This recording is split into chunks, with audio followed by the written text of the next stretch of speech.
Berikutnya adalah memahami cara kerja dasar akuntansi. Intinya ada 3 hal yang perlu kita pahami di dalam sesi ini. Yang pertama adalah persamaan akuntansi. Kita harus tahu dulu nih hubungan antara aset, liability, dan ekuitas di dalam balance sheet. Kemudian jenis-jenis akun ya. Mengenal tipe-tipe akun apa aja yang sering bisa dilihat dalam laporan keuangan khususnya balance sheet dan income statement. Kemudian jurnal transaksi. Gimana sih caranya membuat jurnal sederhana yang mana itu nanti pada akhirnya membentuk sebuah laporan keuangan. Memahami akuntansi dasar itu sama dengan pondasi dalam membaca laporan keuangan dan melakukan analisis keuangan. Kita mulai dari persamaan akuntansi dasar, yaitu aset itu sama dengan liability ditambah ekuitas. Utang ditambah dengan modal, ya. Aset itu adalah sumber daya yang dimiliki perusahaan untuk mendukung operasional dan menghasilkan pendapatan, ya. Bisa dalam bentuk kas atau bank ataupun persediaan dan juga peralatan ataupun aset tetap. Itu adalah contoh-contoh komponen yang ada di dalam aset. Kemudian liability atau utang. Dalam utang ini bisa dibagi menjadi utang perusahaan kepada pihak lain, contohnya utang usaha dan juga utang pinjaman, misalnya utang kepada bank. Kemudian ekuitas atau modal ini adalah hak pemilik atas aset perusahaan, seperti modal yang diinvestasikan dan juga laba ditahan berdasarkan performance perusahaan selisih dari omset dikurangi dengan biaya-biaya dari periode ke periode berikutnya. Nah, ini contoh kasusnya ya. Jika misalnya kamu baru aja membuka usaha baru, atau misalnya perusahaan di mana kamu bekerja baru saja membuka unit usaha baru dan menaruh modal di bank sebesar 10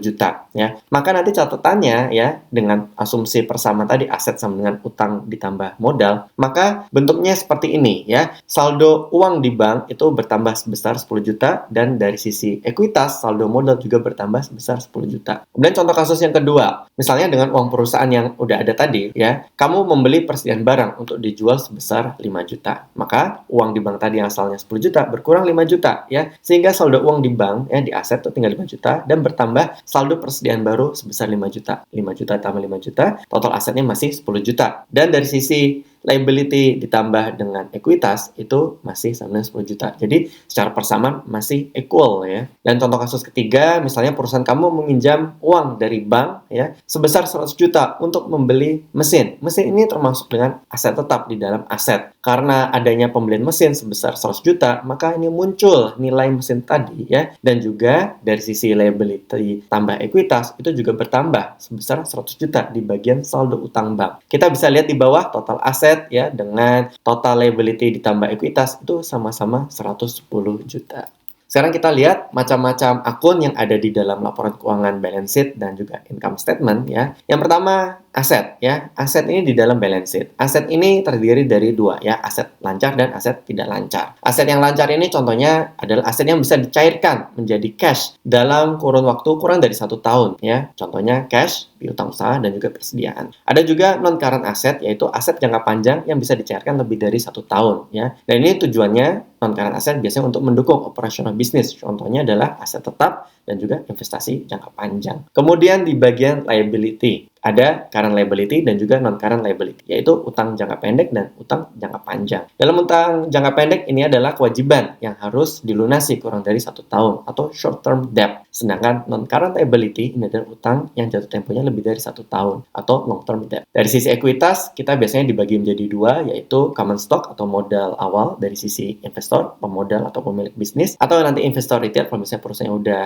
listing, go public, dan juga ada retained earning atau laba ditahan. Ya, hasil dari performance bisnis, omset dikurangin oleh beban atau biaya. Nah, ini contohnya akun yang ada di dalam income statement. Intinya equal atau persamaan dari income statement adalah net profit itu sama dengan revenue dikurangin oleh expense. Revenue itu omset ya, penghasilan perusahaan dari aktivitas utama bisnis. Misalnya kalau ini perusahaan jasa, ya jualan jasa atau jualan sales. Kalau misalnya ini perusahaan dagang atau manufaktur. Kemudian expense adalah biaya-biaya pengeluaran yang menghasilkan pendapatan. Ini disebut juga dengan cost of revenue ataupun biaya-biaya yang dihasilkan berdasarkan operasional bisnis atau operating expense. Dan juga ada other expense yang mana omset atau revenue dikurangi oleh expense itu adalah net profit, laba bersih yang menambah nilai perusahaan.